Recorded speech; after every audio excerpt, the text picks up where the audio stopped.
آپ صلی اللہ علیہ وآلہ وسلم نے فرمایا جب تم نکاح کرنے لگو، کسی مرد کے ساتھ عورت کرنے لگے یا عورت کے ساتھ مرد کرنے لگے، تو فرمایا کہ تم اس کو دیکھ لیا کرو، ایک نظر اس کو دیکھ لیا کرو، تم نے اپنی ساری زندگی ان کے ساتھ گزارنی ہے۔ بسم اللہ الرحمن الرحیم۔ میرے عزیز محترم بھائیو دوستو، اللہ پاک نے انسان کو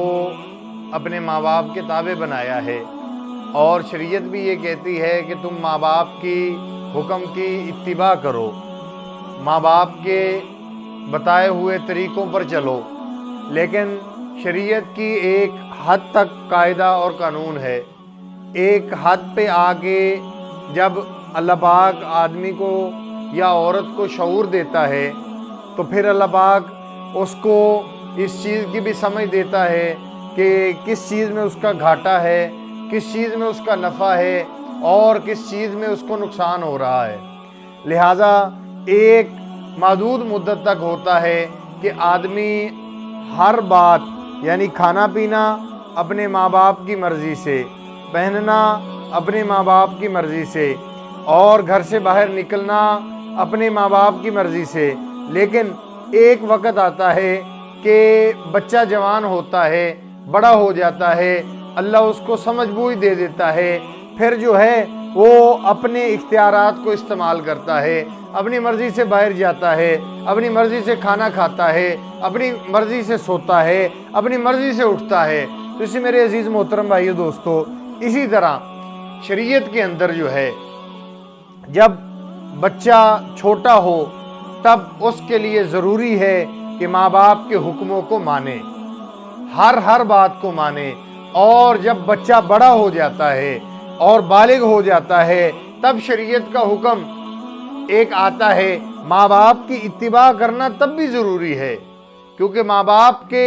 سامنے بولنا، ماں باپ کو کے سامنے کھڑا ہونا یہ شرعاً جائز نہیں ہے کسی صورت کے اندر بھی۔ لیکن کچھ حقوق اللہ نے بیٹوں کو اور بیٹیوں کو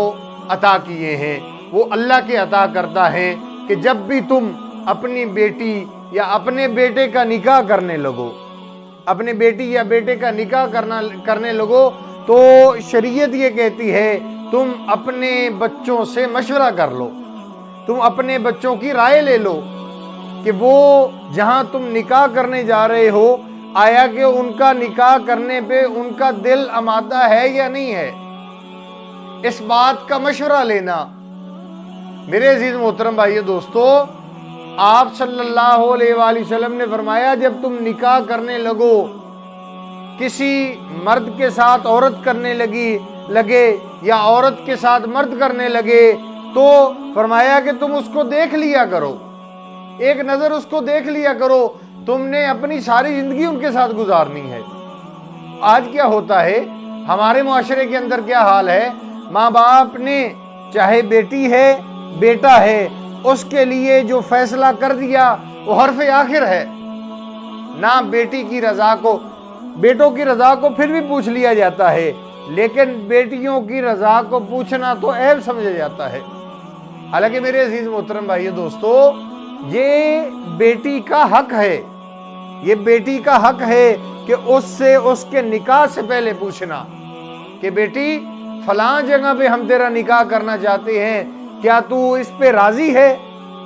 میرے عزیز محترم بھائیو دوستو، ایک چیز سمجھیے، اللہ کے نبی صلی اللہ علیہ وآلہ وسلم کے پاس حضرت جبرائیل علیہ السلام آئے اور آ کے فرمایا، یا رسول اللہ صلی اللہ علیہ وآلہ وسلم، اللہ فرما رہے ہیں آپ اپنی بیٹی فاطمہ کا نکاح علی سے کر دیجئے۔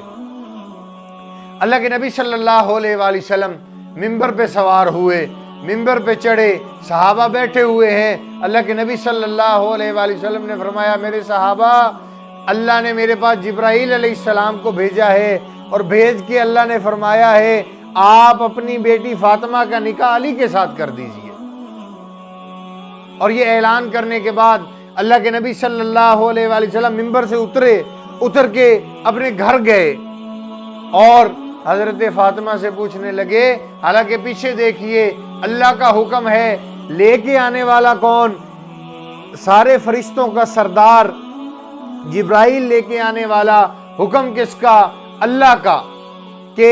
فاطمہ اور علی کا نکاح ہو جائے، لیکن اللہ کے نبی صلی اللہ علیہ وسلم گھر میں داخل ہوئے، بی بی فاطمہ بیٹھی تھی، فرمایا اے میری بیٹی فاطمہ، تیری علی کے بارے میں کیا رائے ہے؟ کیا میں تیرا نکاح علی کے ساتھ کر دوں؟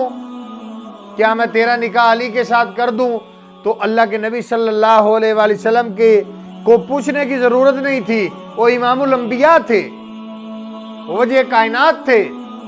ان کا کوئی فیصلہ بھی اللہ کے حکم کے بغیر ہوتا ہی نہیں، جس پہ اللہ راضی ہو۔ بھلا کوئی چیز ہو سکتی ہے، یہ ممکن ہے کہ اس کا فیصلہ غلط ہو جائے، جس کو اللہ سکھائے؟ لیکن کیا فرمایا؟ ہمیں درس دیا اپنی بیٹیوں سے پوچھ لیا کرو۔ اللہ کا پیغام بھی آیا علی کے ساتھ فاطمہ کا نکاح کر دیجئے، لیکن پھر کیا پوچھ رہے ہیں؟ بیٹی فاطمہ تیری کیا رائے ہے علی کے بارے میں؟ اگر تو کہے تو میں علی کے ساتھ تیرا نکاح کر دوں۔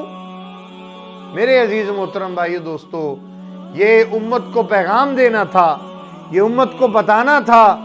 کہ تم لوگ اپنی بیٹیوں کو ان کے حق دیا کرو، ان کی خواہشات کے مطابق اپنے فیصلے کیا کرو، اس سے عزت گھٹ نہیں جائے گی۔ میرے عزیز محترم بھائیو دوستو، جو آدمی شریعت پہ چلے گا کبھی بھی اس کو گھاٹا نہیں پڑ سکتا، اور جو آدمی شریعت سے ہٹ کے چلے گا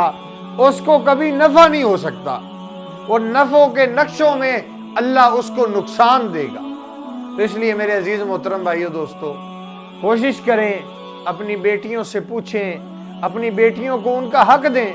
تاکہ اللہ ان سے بھی راضی ہو جائے، ہم سے بھی راضی ہو جائے۔ اللہ سے دعا ہے اللہ پاک مجھے آپ کو عمل کرنے کی توفیق نصیب فرمائے۔